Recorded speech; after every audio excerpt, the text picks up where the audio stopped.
하나님께서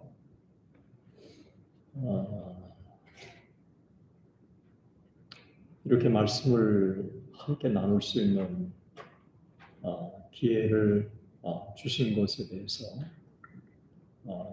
그런 아픔의 역사에도 불구하고 저를 이렇게 초청해 주신 담임 목사님, 또 세 분 장로님 보니까 얼마나 인자하고 또 좋으신지 장로님, 또 교우 여러분들 진심으로 정말 하나님께 감사를 드립니다.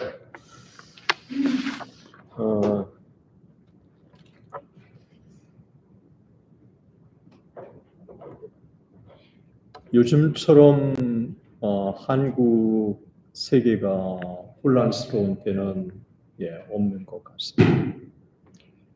우크라이나 전쟁을 통해서 우리는 전쟁의 참상이 얼마나 무서운지 하는 것들을 피부로 실감하고 있습니다. 군인들뿐만 아니라 민간인들이 무참하게 살해되고 있고 또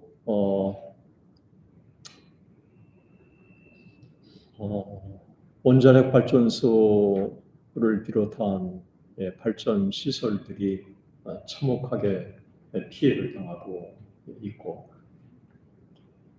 그리고 코로나로 인해서 인간이 얼마나 나약한 존재인가 하는 것들을 우리는 참 피부로 많이 느끼고 있습니다. 경제적인 위기가 지금처럼 또 전 세계에 몰아치고 있는 때가 또 없는 것 같습니다. 이 모든 것 가운데 제가 어제 말씀을 준비하다가 유튜브에 한 뉴스 한 토막이 올라온 것을 보고 굉장한 충격을 받았습니다. 신천지가 대구에 10만 명이 모이는 초대형 집회를 연 것입니다. 좀 죄송한데 이게 지금 제가 켰는데 이게 자꾸 소리가 나는데 이거하고 연관이 있는 건 아닌가요? 예.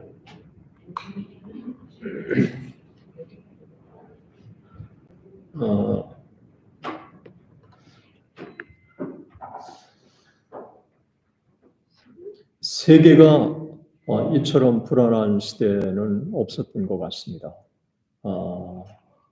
저도 불안하고 전혀 없이 뭔가 하나님을 의지하도록 환경이 만들어가는 것 같습니다.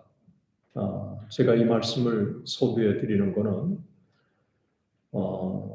원산복음운동이 내년에 120주년입니다. 하나님께서 뭔가 전 세계에 하나님께로 돌아가도록 환경을 만들어 주시는 게 아닌가.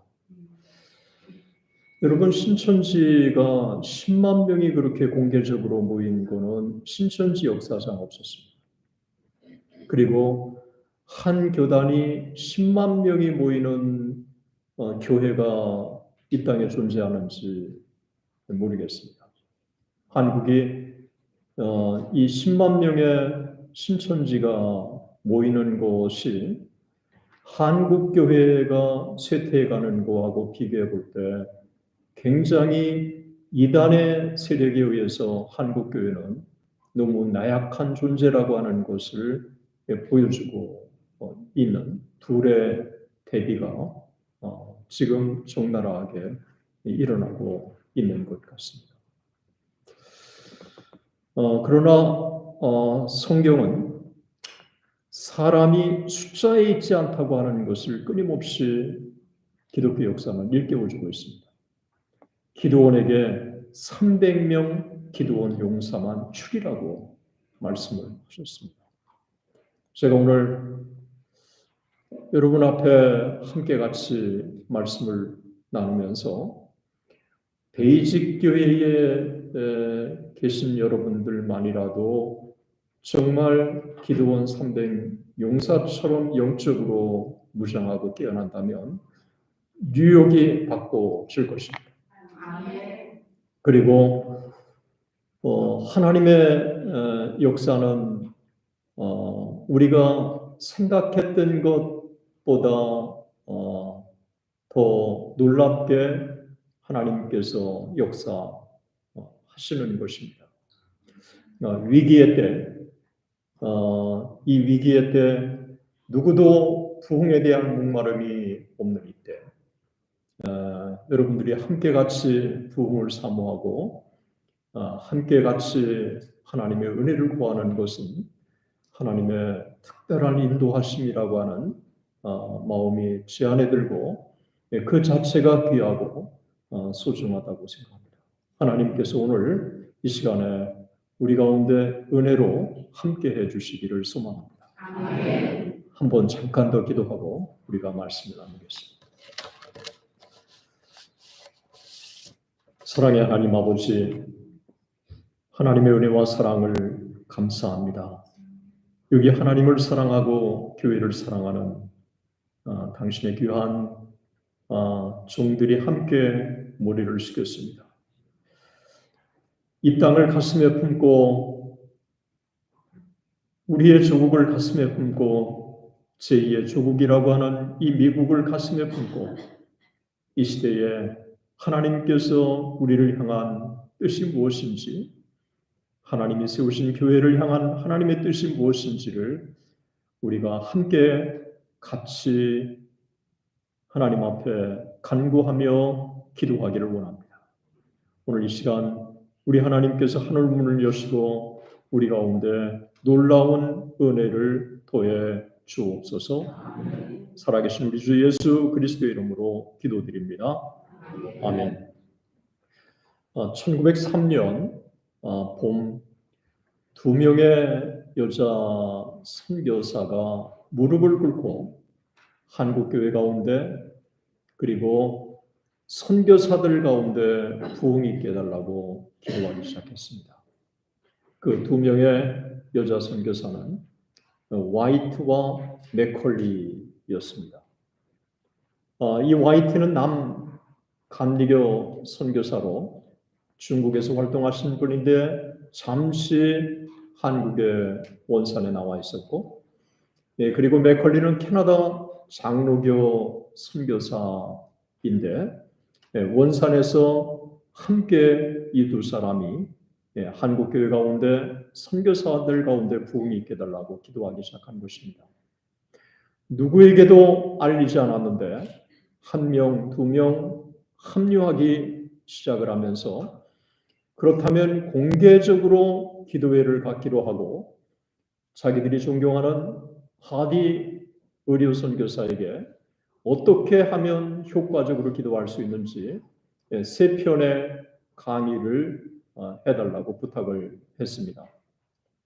이 하디는 영국 시민권자였습니다. 그리고 백인이었고 토론토 의과대학을 졸업했던 당시로서는 최고의 엘리트였습니다. 와스비라고 하는 White Anglo-Saxon Protestant라고 하는 이 조건을 완벽하게 갖춘 사람이 바로 이 하디였습니다. 그런데 이 하디는 자기가 문제가 아니라 한국인들이 문제가 있다고 지금까지 생각을 해왔습니다. 그랬던 이 하디가 하나님의 말씀과 만나기 시작한 것입니다. 이 하디가 만났던 하나님의 말씀은 요한복음 12장 12절, 요한복음 12장 14절, 요한복음 15장 7절, 요한복음 16장 23절, 누가복음 11장 13절, 오늘 읽은 말씀이었습니다. 이 말씀과의 깊은 만남은 하디의 온 인격을 바꾸었습니다. 성령은 말씀을 통해 말씀과 더불어 역사한다는 게 종교개혁의 원리인데 이 하나님의 말씀이 능력의 말씀이기 때문에 이 하디 안에 역사하셔서 이 하디의 시각을 바꾼 것입니다. 말씀과의 만남의 가장 두드러진 특징은 자기 자신을 돌아보도록 도전을 준 것입니다.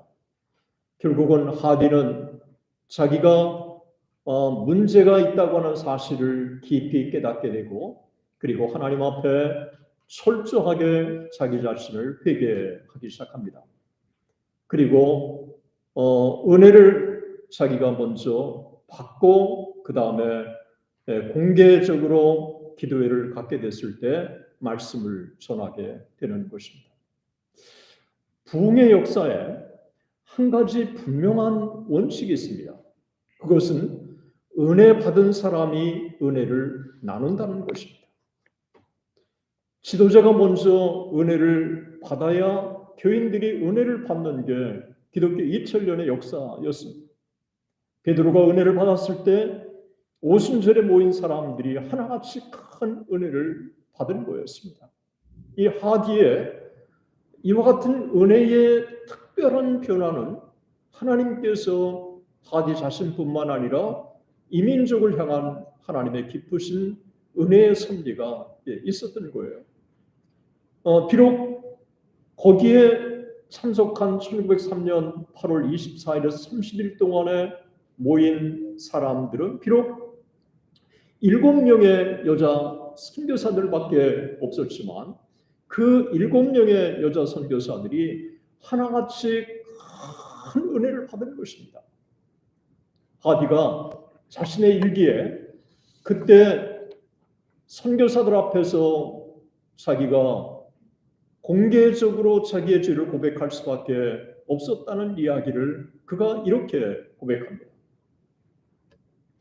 그러나 내가 성령의 충만을 깨달은 후 그 첫 주일 아침 우리 원산 감리교 회중 앞에서 부끄럽고 당황한 얼굴로 나의 심령의 강팍함, 나의 믿음의 결핍과 또한 이것들이 가져다주는 많은 결과들을 고백하면서 처음으로 제 확신과 회개가 실제적인 경험 속에서 무엇을 의미하는지를 알게 되었다.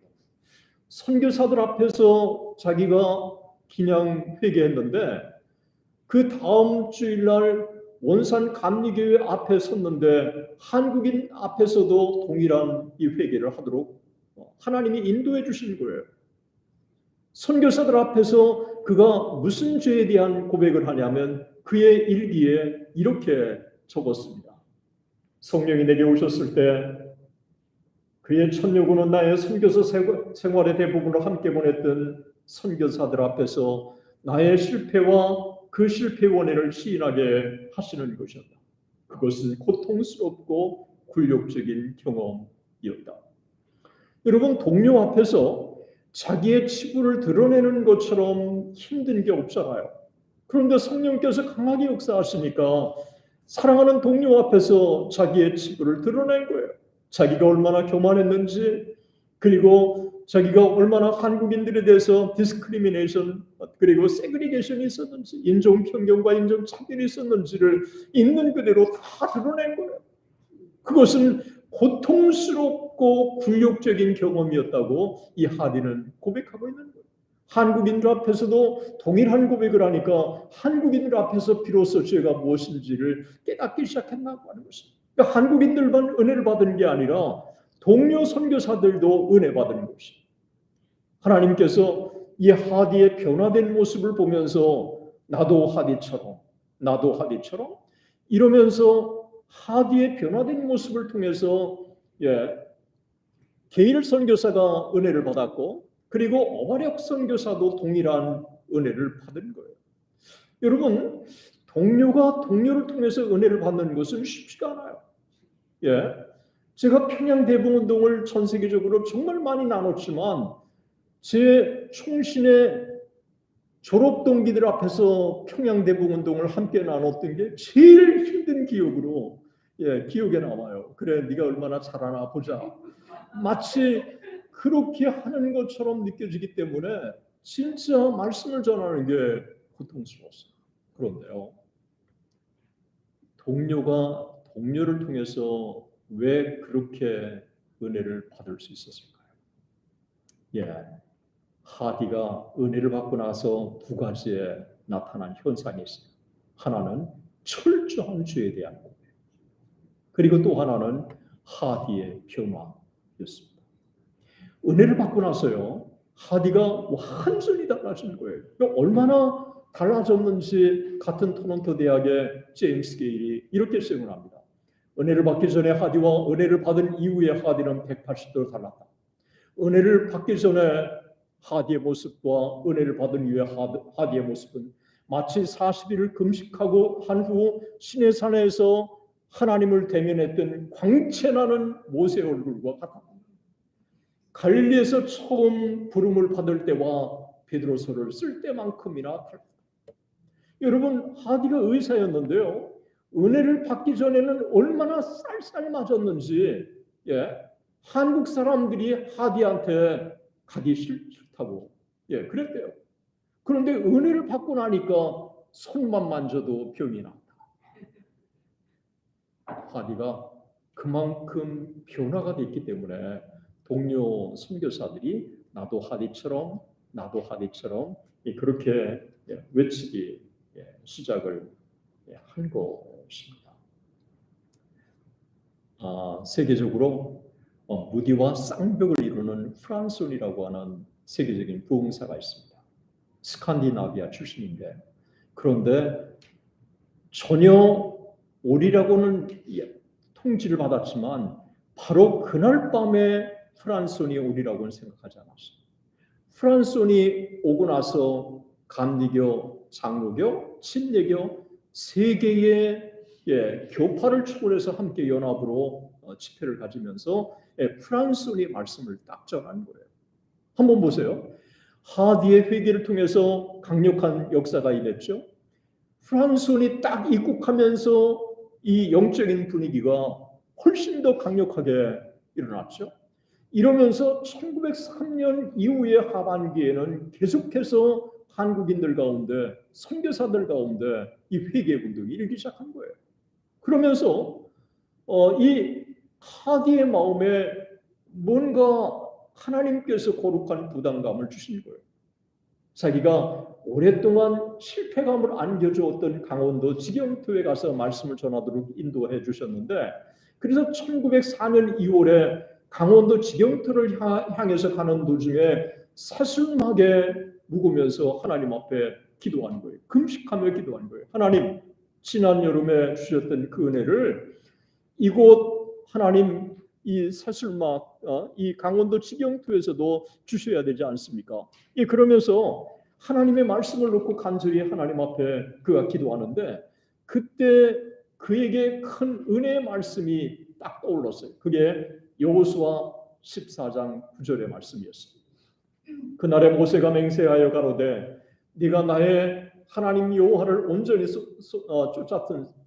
쫓았은즉 네 발로 밟는 땅은 영영이 너와 네 자손의 기업이 되리라. 요한복음 16장 24절의 말씀도 그 마음에 떠오르는 거예요. 너희가 내 이름으로 아무것도 구하지 아니하였으나 구하라. 그리하면 받으리니 너의 기쁨이 충만하리라. 제가요 놀라운 게, 여러분, 이 하디는 의사였잖아요. 그런데 금식하며 하나님 앞에 기도하고, 그리고 철저하게 하나님의 약속의 말씀을 붙들고 그가 의지한 거예요. 여러분, 이거 쉽지 않아요. 저는 이 하디라고 하는 한 인물을 하나님이 사용하시기 위해서 하나님이 그를 정말 은혜의 도구로 사용해 주셨다고 하는 생각이 제가 들어가는 거예요. 하디의 일기에 이런 기록되어 있어요. 여기 사역을 축복하실 것을 믿는 믿음으로 잠에서 깨어났다. 이 하디는요, 자기를 의지한 게 아니라 하나님을 의지했기 때문에 늘 긍정적이었던 거예요. 그리고 하나님이 자기를 부족하지만 하나님을 자기를 사용해 주실 것이라고 하는 기대감을 그렇게 가진 거예요. 우리가요 자기를 스스로 의지해서 적극적인 사고를 갖는 이 포지티브 띵킹하고요. 나는 부족하지만 하나님께서 나와 함께 해주심으로 내가 주의 일을 능히 감당할 수 있다고 하는 주 안에서의 바울이 가졌던 내가 하나님이 주시는 능력 안에서 감당할 수 있다고 하는 이 사고는요, 본질적으로 다른 거예요. 하나님께서 베이직 교회를 부흥의 도구로 사용해 주시기를 소망합니다. 그리고 여러분 한 사람 한 사람을 성령의 충만한 도구로 사용해 주시기를 소망합니다. 우리가요, 이 적극적인 사고를 세상의 사람들도 갖는 게 중요한데 믿음 안에서 하나님을 의지하는 가운데 적극적인 우리가 긍정적으로 세상을 바라보는 거 얼마나 중요합니까? 나는 부족하지만 하나님이 나와 함께 해주심으로 우리가 세상을 이기는 거 아닙니까? 예? 너희가 세상에서 환난을 당하라 담대하라 내가 세상을 이기었노라. 세상을 이기신 그 주님이 보라 세상 끝날까지 너희와 항상 함께 있으리라. 그 주님이 우리와 함께해 주시겠다고 약속해 주신 것입니다.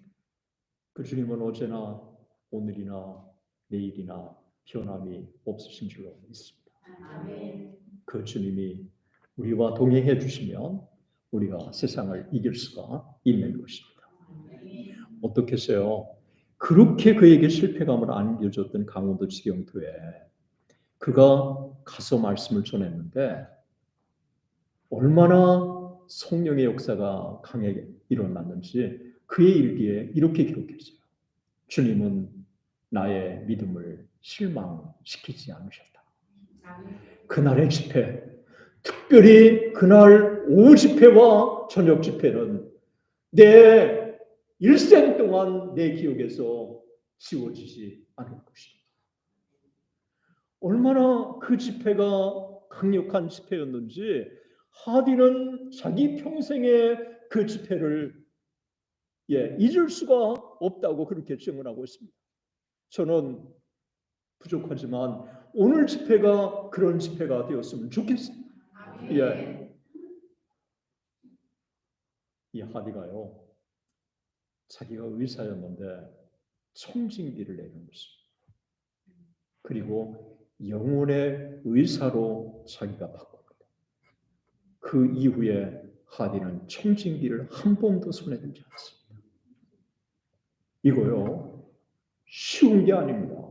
여러분, 의사가 자기 의사의 직업을 포기한다고 누가 돈을 주면서 하라고 그래 보세요. 할 수 없어요.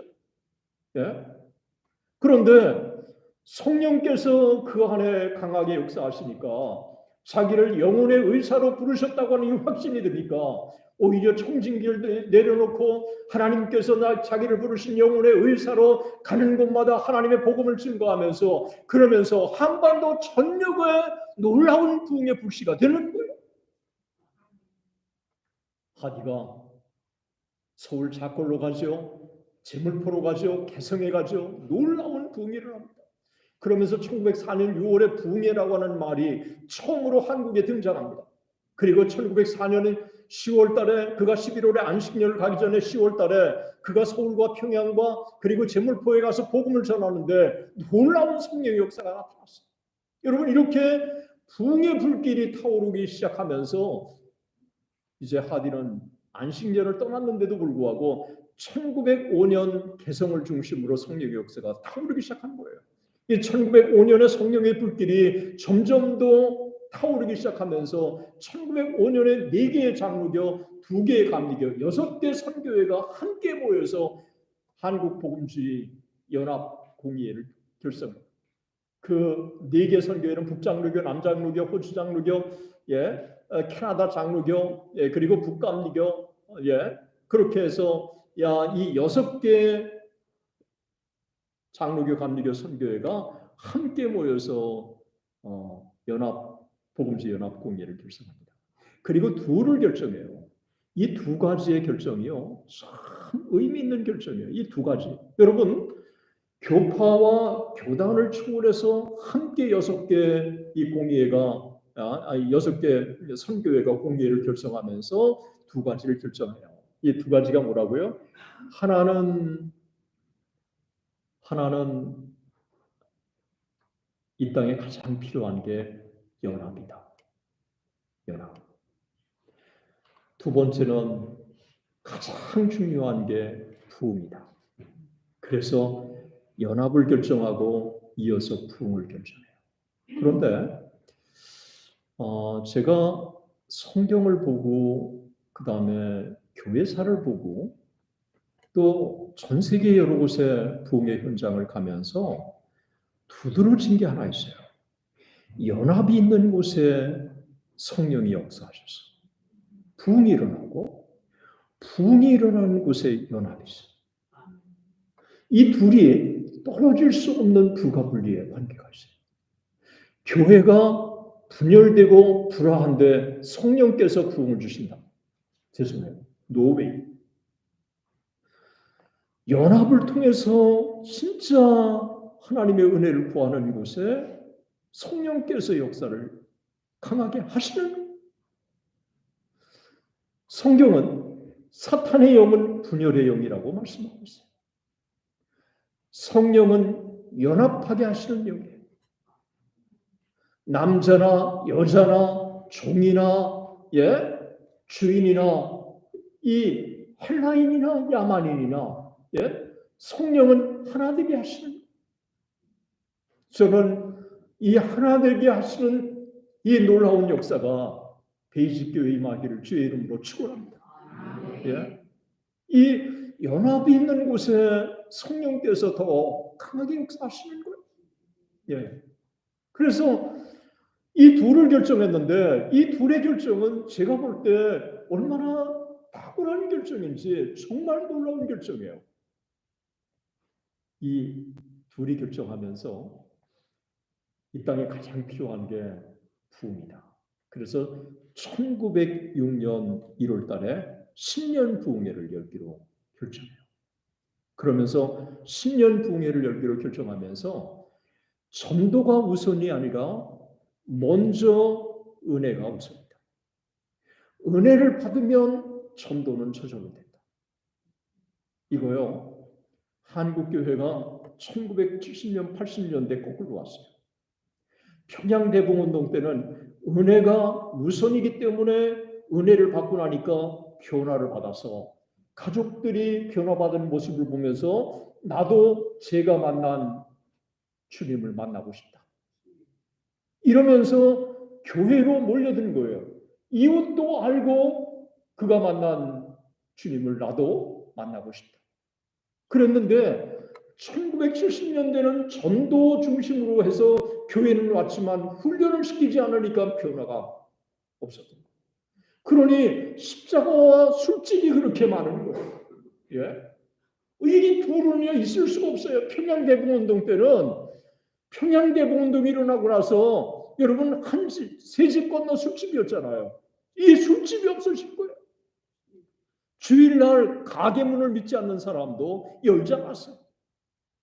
동방의 예루살렘으로 기생의 도시가 평양이 바뀐 거예요. 여러분, 은혜가 우선인 줄 믿습니다. 은혜를 받으면 하디가 변화되고 하디가 변화되는 모습을 보면서 한국인들이 은혜를 받고 싶어. 선교사들도 하디처럼 되고 싶어 했던 것입니다. 그러니까 1905년 9월 달에 한국복음지 연합공의에서 결성한 이 두 가지 결정은 너무 놀라운 게, 여러분 로이드 존스가 그런 얘기를 했어요. 부흥은 믿지 않는 사람의 부흥이 아니라 신자의 부흥이다. 믿지 않는 사람들이 부흥을 경험한 적이 없어요. 먼저 신자들이 부흥을 경험해야 한다는 것입니다. 여러분 아멘이세요? 아멘. 저는 제가 확언할 수 있습니다. 베이직교회 오늘 이곳에 모인 여러분들이 진짜 성령의 놀라운 은혜로 변화를 받는다. 하나님께서 뉴욕을 바꿔 주실 줄로 믿습니다. 예. 제가 이 목사님 옛날 다 잊으세요. 지금이 중요하잖아요. 이 목사님 수제자라고 생각해요. 지금 이렇게 귀한 목회하고 그러는 제자 많지 않아요. 사랑합니다. 이렇게 참 아주 성실하게 목회하고 부흥을 함께 나누고 여러분 죄송해요. 이게 소위 명문대 출신자들 목회가 많지 않아요. 여러분 성균관대학교 진짜 명문입니다. 저는 어떻게 간신히 그냥 들어갔지만 이 목사님은 굉장히 공부 잘한 걸로 알고 있어요. 여러분 이 말씀을 전하면서 여러분들이 진짜 은혜 사모하는 게 느껴져요. 여러분 이 영적으로 메마른 때 무언가 하나님은 위대하신데 하나님은 부흥을 주시기를 원하시는데 정말 준비되지 않는 이 시대 속에서 여러분들이 하나님 앞에 은혜의 도구가 되기를 주의 이름으로 축원합니다. 우리는 부족하지만 하나님께서 우리와 함께 해주시면 우리가 하나님 앞에 귀하게 쓰임받을 수 있는 줄로 믿습니다.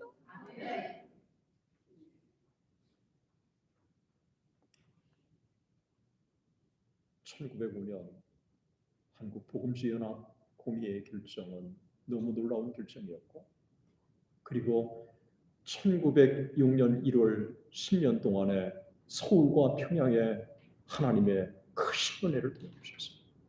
이러면서 점점 더 1904년에 3년에 하디의 부흥운동이 점점 더 확산되기 시작하면서 1906년에 8월달 이후에 하나님께서 한국에 놀라운 부흥을 주시기 위해서 역사를 움직여 가셨습니다.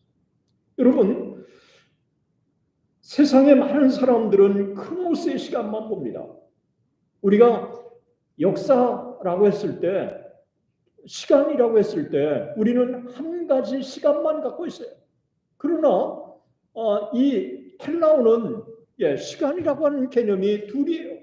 하나는 기계적인 시간이 있고 하나는 질적인 시간이 있어요. 그래서 기계적인 시간은 크로노스 9시가 12시가 되고 12시가 3시가 되고 3시가 6시가 되는 이 기계적인 시간이 여러분 크로노스예요. 그러나 성경은 헬라어에는 또 하나의 시간이 있는데 그게 카이로스예요.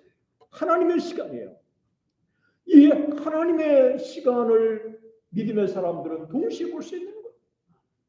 크로노스의 시간뿐만 아니라 카이로스의 시간을 동시에 우리가 보도록 하나님이 도전을 주시는데 여러분 1903년부터 1907년까지 쭉 이 시대를 보면 마치 하나님께서 클라이막스를 향해서 역사를 움직여 가시는 게 느껴져요.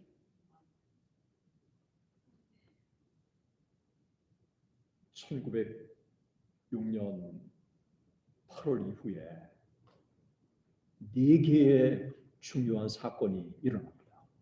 1906년 8월에 평양 선교사 사경회, 그리고 1906년 9월 서울 선교사 사경회, 1906년 10월 목포 부흥운동, 그리고 1906년 11월 12월 정오기도회, 1906년 8월 26일에서 9월 2일까지 선교사 사경회가 평양에서 열리는데 평양 선교사 사경회 때 강사가 하디예요.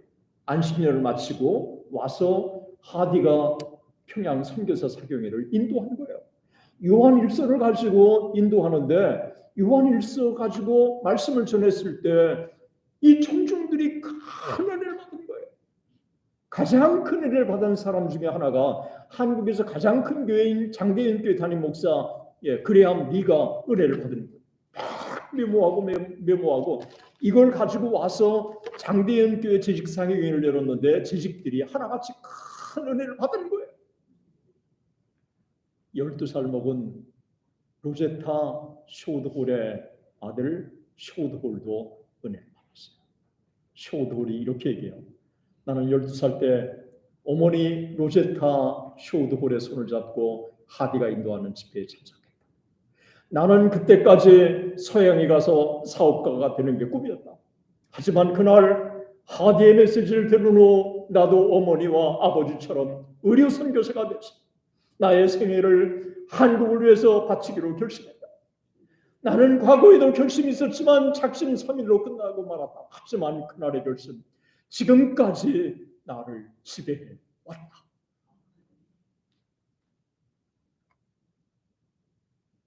여러분, 이 하디가 그날 어떻게 메시지를 전했길래 장대현 교회 담임도 은혜를 받았고 12살 먹은 쇼드홀도 은혜를 받았을 수 있을까?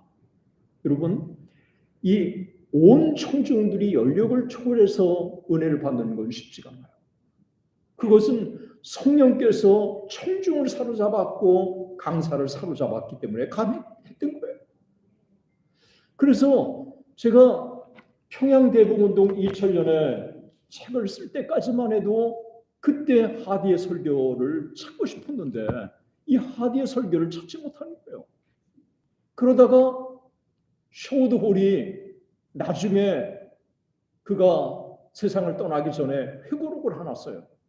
닥터홀의 조선 회상이라고 그가 회고록을 하나 써요. 이 회고록에 하디의 그때 설교가 실려 있는 거예요.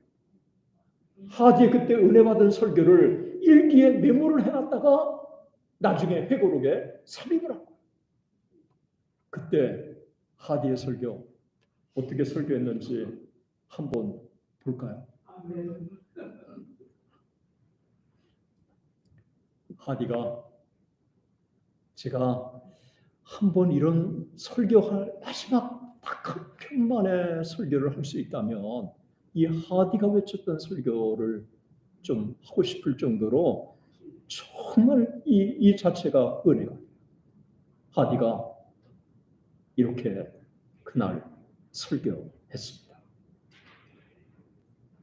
우리가 인간 육체의 힘만으로는 우리의 이상, 열망, 그리고 교리를 구현할 수 없다는 사실을 일단 하나님 앞에서 인식한다면 우리는 우리의 영원한 선생님이시고 위로자 되시는 하나님이 약속하신 선물 성령을 받기 위해 마음의 문을 활짝 열어야 할 것입니다. 성령의 역사에 복잡함으로써 우리는 한편으로 하나님의 무조건적인 사랑에 다른 한편으로 우리 이웃에 대한 사랑에 응답할 수 있습니다. 이 말은 뭘까요? 정말 우리의 힘만으로는 할 수 없다면 우리는 우리의 선생님 되시고 위로자가 되시고 우리의 스승 되시는 약속, 하나님의 약속, 성령을 받기 위해서 우리의 마음에 문을 열어야 하지 않겠냐. 그리고 이 성령을 우리에게 풍만히 우리가 받으면 정말 하나님을 사랑하고 이웃을 사랑할 수 있다는. 여러분, 우리가 계명 중에 계명이 뭡니까? 하나님 사랑과 이웃 사랑이잖아요. 그런데 우리가 어떻게 하나님을 사랑하고 이웃을 사랑할 수 있을까요? 성령이 우리에게 풍성하게 임하시면 가능한 줄로 믿습니다. 아멘. 로마서 5장 1절에 하나님의 사랑이 우리의 마음에 부은 바 성령으로 말미암아 하나님의 사랑이 우리의 마음에 부은 바 됩니다. 제가 여러분 손양훈 목사님이 동인 동신 두 아들을 죽인 사람을 양자로 삼았잖아요. 어떻게 두 아들을 죽인 사람을 양자로 삼을 수 있습니까? 손동희 권사님, 동인 동신의 여동생이잖아요. 그 동인 동신의 여동생인 손동희 권사님과 함께 제가 애양원에 학생들 데리고 함께 같이 1박 2일을 보낸 적이 있어요. 이 손동희 권사님이 간증을 하는 거예요. 너 가서 동인 동신 오빠 죽인 두 사람 살려달라고 가서 아버지 약속이 있으니까 못 가니까 대신 네가 전해주라. 손동희 권사님이 아빠 못 가!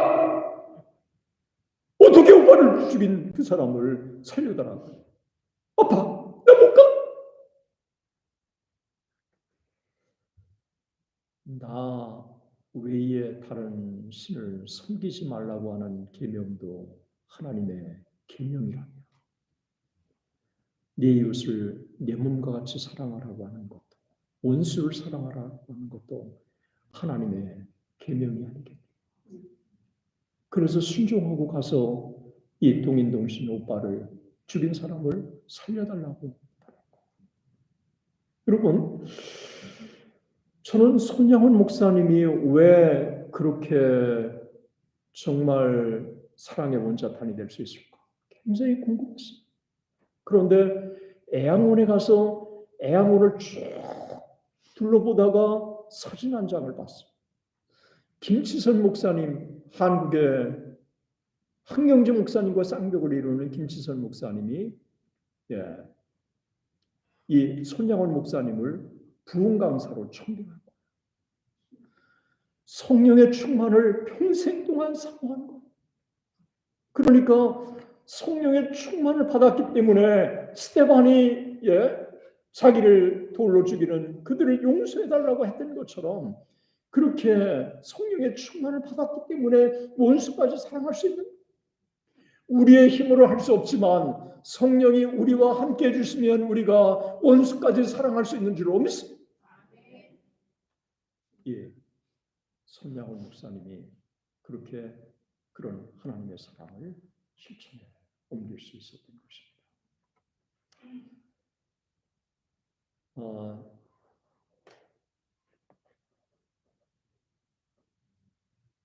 이 하디의 메시지에 쇼드홀이 은혜를 받고요. 그가 고학을 하면서 미국에 와가지고 토론토 의과대학을 졸업해요. 그리고 아내도 유펜 의과대학을 졸업하고요. 한국의 부부가 교례요양원을 만들어서 해주의 교례요양원을 만듭니다. 그리고 크리스마스 시를 여러분 아시죠? 한 사람이라도 더 폐결핵 환자를 살리기 위해서 크리스마스 시를 만든 것도 바로 12살 때 은혜를 받은 쇼우드홀이에요. 자기가 평생 동안 결핵 환자를 위해서 의료사역을 하겠다고 해서 구세병원을 만든 거예요. 이 하디의 메시지를 통해서 놀라운 은혜를 받은 이 평양 지역의 선교사들이 서울로 왔는데 서울에 와가지고 하워드 에그니 존스톤의 설교를 들으면서 큰 은혜를 받은 거예요. 이 하워드 에그니 존스톤이 제가 인도 카시를 다녀왔는데 인도 카시에 놀라운 은혜가 임하고 있습니다. 저는 이 한국에서도 놀라운 은혜가 임하기를 주님의 이름으로 축원합니다. 참석한 사람들이 아멘 아멘 한 거예요. 그런데 이때 하워드 에그니 존스톤이 이런 얘기를 했어요. 인도 카시 부흥은 다른 데 있었던 게 아니라 통성기도에 있었습니다. 이때서부터 한국이 부흥을 달라고 통성으로 기도한 거예요.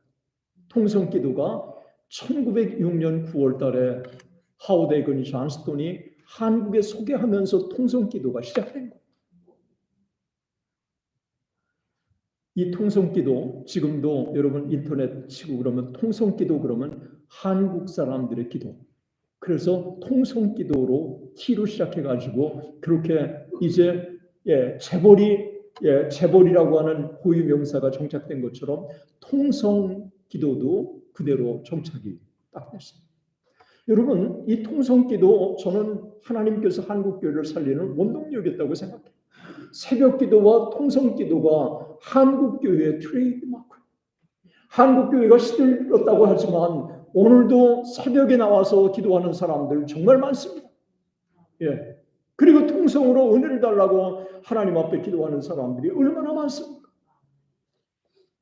하나님께서 한국에 이렇게 은혜를 달라고 기도하기 시작하니까 하나님께서 6개월도 되지 않아 은혜를 주신 거예요.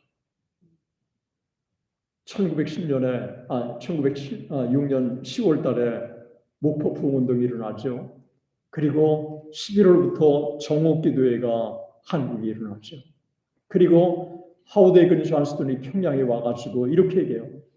1904년에 웨일즈 부흥운동의 주역 이반 로버츠처럼 한국의 부흥의 주역으로 쓰임받을 수 있는 사람, 원하는 사람 손 들어보라고.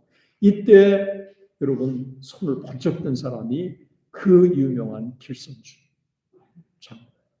그래서 내 믿음대로 될지어다. 이때 길선주가 큰 은혜를 받고요. 그리고 그가 황해도 도사경회를 인도했는데 맨 앞에 은혜를 간절히 사모하는 사람이 있어요. 그 유명한 김익두가 은혜를 달라고 사모한 거예요.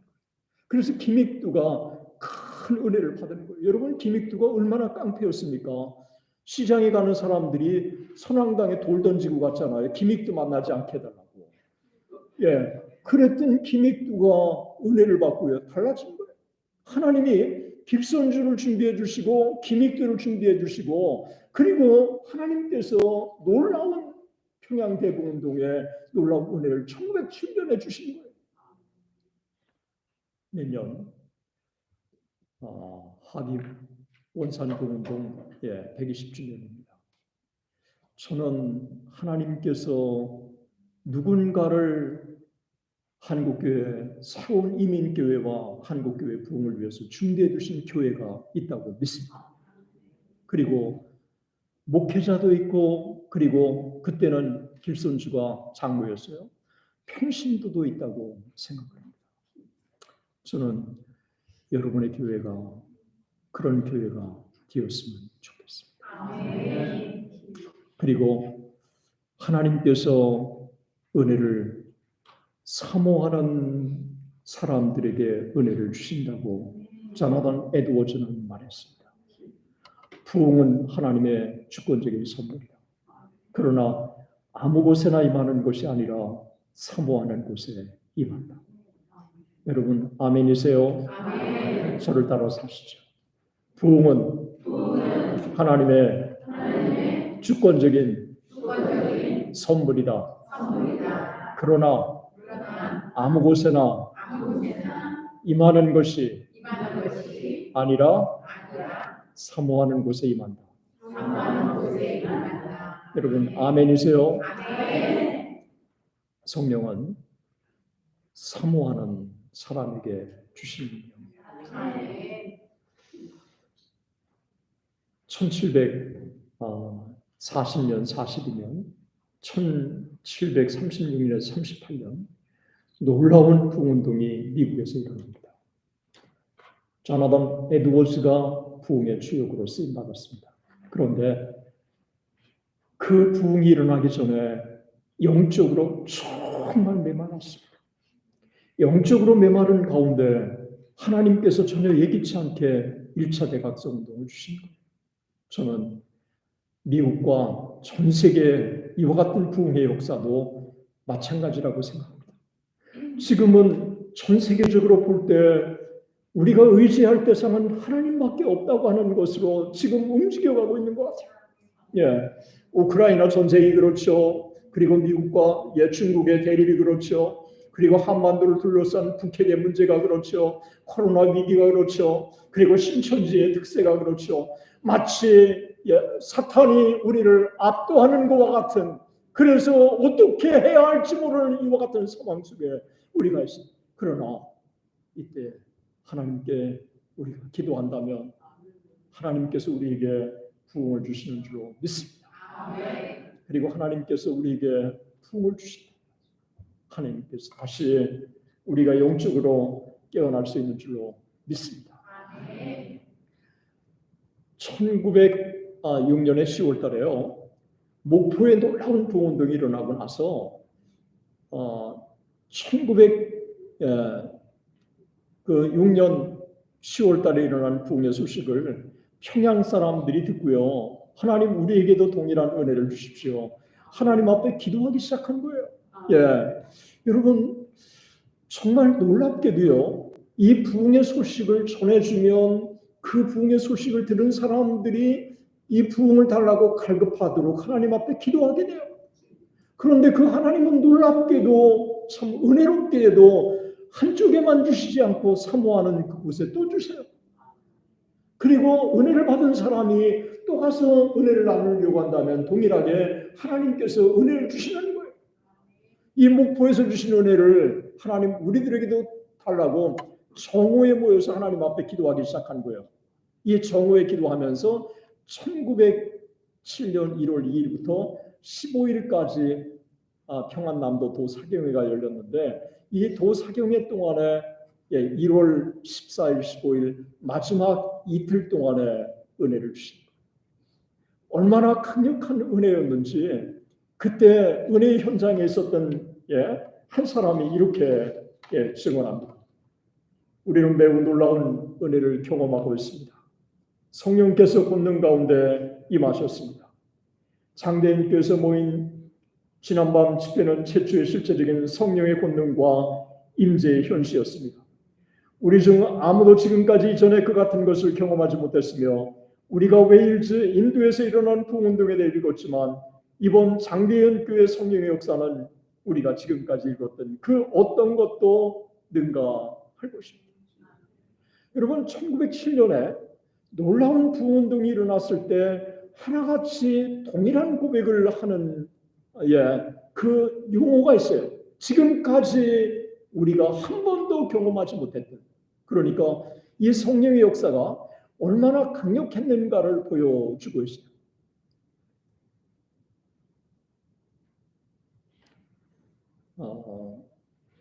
제가 부흥운동에 대해서 함께 참 나누기 위해서 연구도 하고 자료도 찾고 그렇지만 평양 대부흥운동만큼이나 건강한 부흥운동 그리고 성령의 이 강력한 역사는 한국에 전 세계적으로 없었던 것 같습니다.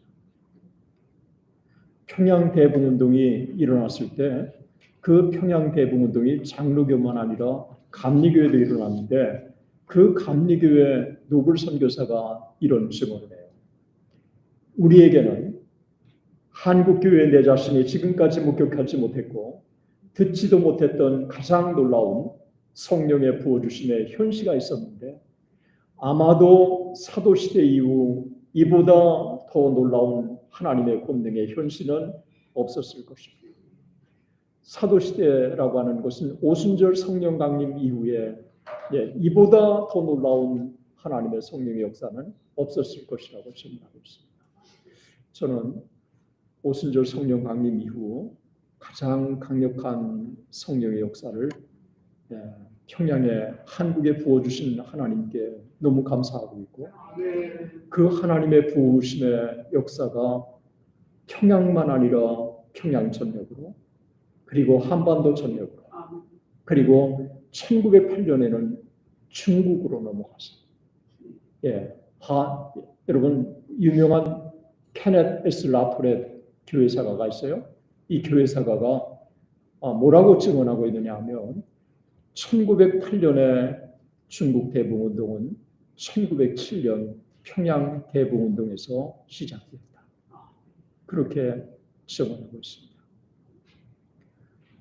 1907년에 평양 대부흥운동이 얼마나 강력한 부흥운동이었는지 하는 부분들을 우리가 기억할 필요가 있습니다. 제가 한 번 더 자세한 평양 대부흥운동에 대한 강의는 제 박용규 TV에 있으니까 여러분들이 오셔서 그 부분을 보시면 좋을 것 같고요. 제가 오늘 이 시간에 평양 대부흥운동을 이제 정리하면서 몇 가지를 여러분들과 함께 나누고 오늘 제가 설교 겸 강의를 마치려고 합니다. 2005년 제가 잊을 수가 없습니다. 평양대공운동 다큐 때문에 제가 10박 11일을 그 PD하고 같이 10박 11일을 캐나다하고 이 미국을 쭉 도는 도중에 프린스톤의 신학교의 교수였던 세뮤엘 H. 마펫을 만난 적이 있습니다. 세뮤엘 H. 마펫이 뭐라고 얘기하고 있느냐 하면 그 당시에 120년의 한국 교회 역사 속에서 단 한 가지의 사건을 꼽는다면 자기는 평양 대북운동을 꼽습니다.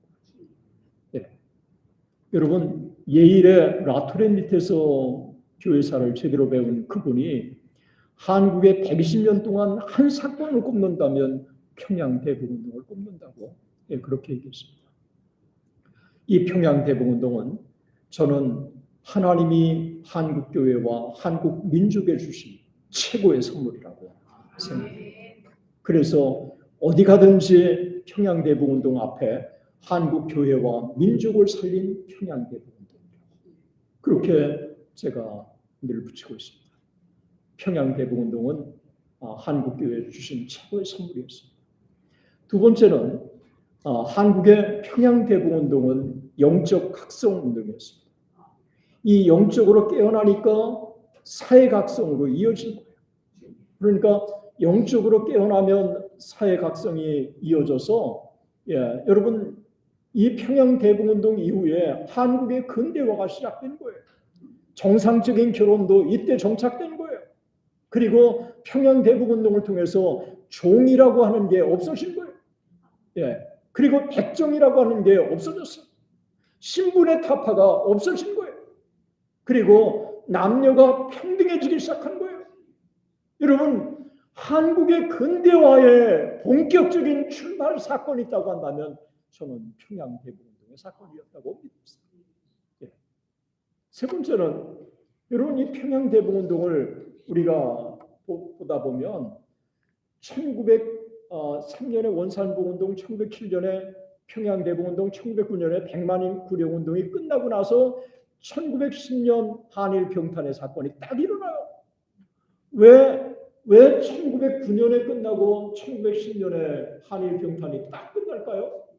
여러분 한일 병탄이 1910년에 일어나는데 1910년부터 1945년까지 우리가 잘 아는 대로 일제 강점기를 지나는 거예요. 하나님께서 일제 강점기를 준비하시려는 하나님의 섭리였어요. 만약에 평양 대북운동이 없었다면 한국 교회는 한국 사회는 일제에 의해서 도태되었을 거예요. 그렇지만 평양 대북운동이 있었기 때문에 한국 교회가 사회와 민족을 선도할 수 있었어요. 1857년에 정오기도회가 있었고 1961년에 남북전쟁이 일어나지 않습니까? 미국의 많은 교회 사가들은 1961년에 남북전쟁이 1957년에 정오기도회가 없었다면 미국은 산산조각이 났을 것입니다. 그런데 1857년에 정오기도회가 있었기 때문에 1861년에 남북전쟁이 있어도 그 상처가 남북이 아물 수 있었습니다. 여러분, 전쟁은 북군이 이겼지만 영적으로는 남군이 이긴 거예요. 그래서 바이블 벨트라고 하는 남군이 형성되면서 남쪽에서 유명한 부흥사들은 다 남쪽에서 왔어요. 빌리그리암도 그렇고 이 남쪽이 지금도 여전히 미국을 지배하는 원덕이에요. 하나님의 역사는 사람을 초월해서 역사하시는 것입니다. 전혀 예기치 않는 교회, 전혀 예기치 않는 사건을 통해서 하나님의 역사를 이끌어 가시는데 저는 이 시대의 베이직 교회가 그런 교회가 되었으면 좋겠습니다. 그리고 평양 대북운동이 끝나고 나서요 선교가 일어났어요. 제주도에 선교사 보냈죠. 중국에 선교사 보냈죠. 블라디보스톡 소련에 보냈죠. 하와이에 보냈죠. 멕시코에 보냈죠. 처음부터 한국교회는 선교하는 교회가 된 거예요. 사도행전을 너무 빼닮은 한국교회가 된 거예요. 하나님께서 한국교회 도구로 사용해 주신 것입니다. 그리고 평양대복운동이 일어나고 나서요. 부흥에 대한 목마름이 한국교회 안에 계속 일어났어요.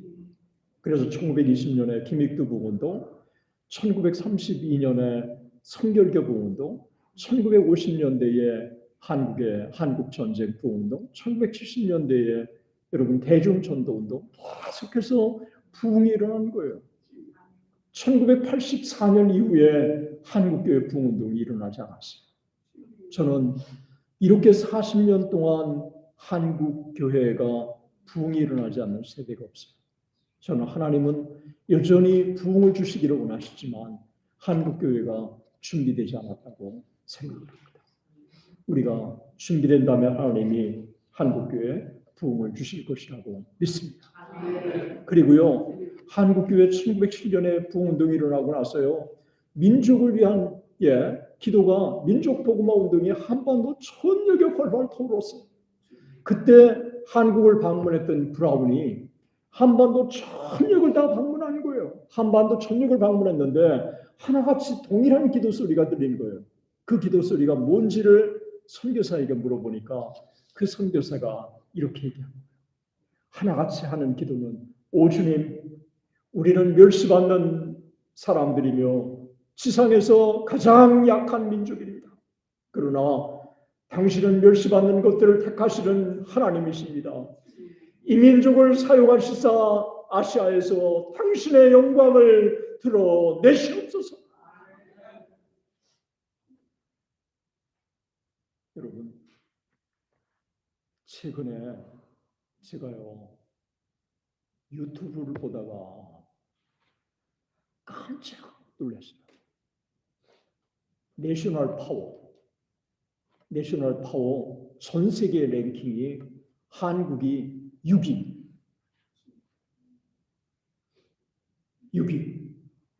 첫째 미국, 둘째 중국, 셋째 소련, 넷째 독일,